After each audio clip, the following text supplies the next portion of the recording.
So like the Gangstarr, everybody knows Gangstarr. Like your logo's iconic, your production is iconic. You know, Guru's voice, he has a voice. It's iconic. Very much so. And my favorite album of all time is Heart to Earth.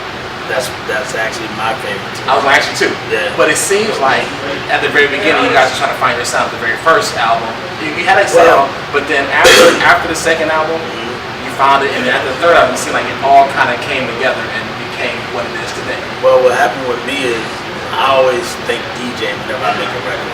It's always DJ, and not commercial DJ, just people that get it, that already know what I do. I only make it for them. If anybody else doesn't like it that way, that's fine. You know, we made it for, like it says, a certain community, a certain language, like speaking Spanish. We speak hip hop, so our sound fits a certain type of ear and an unwritten language that you just either get or don't get. So even when I make my stuff to this day, when I work on a pop record or whatever, it still has to have a certain thing that has to be what a DJ would want to play. DJs don't play it that used to play the record that we play, understand that either they're lost or they just are programmed to have to keep that check going. Of course. And I get it because I've seen every side of that happen to so many people that I got love for. I know what I have to stand for, so I always make sure I think out the integrity side from being lost. So when it comes to how we put it down, no one was really using jazz samples at the time when I started to do what I was doing. So once that started to become a new style that other artists and DJs started to do, then we were being known as jazz rappers. We're like, jazz rappers, you rap about jazz. We just using jazz samples and talking it up. Nobody was touching that territory. That's why we're hard to earn. I stripped it down on purpose to show it doesn't matter what we use, I can still come up with a dope beat.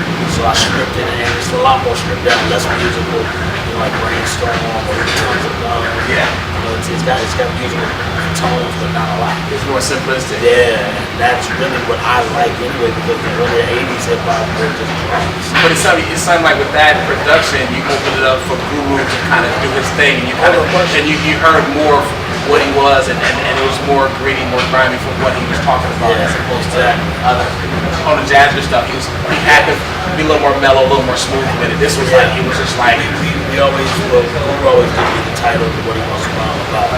So yeah, we put it on the wall, and we go through it, and say it'll say Massive Appeal, our first single, tons of guns about guns in the neighborhood. How society.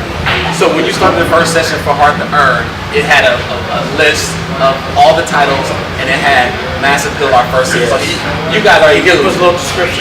You already knew that this was going to be our first single. Regardless, before you recorded it or not, it was. That's how we always do it. Okay. So we don't do the singles until we're about to turn the album, and that way it's literally just got made just like that. That's why it sounds so fresh, because we literally turn the album and then get a release date.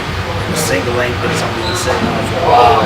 Like one of my artists that's also Gangstarr Foundation, NYG's, I've been working on that album since 2008. We're finally getting ready to release it, and the only thing I've done is sing. Because the album is banging and it doesn't sound dated. The single, I'm like, not to know what I'm finally turning in. So the single's going to be the newest song.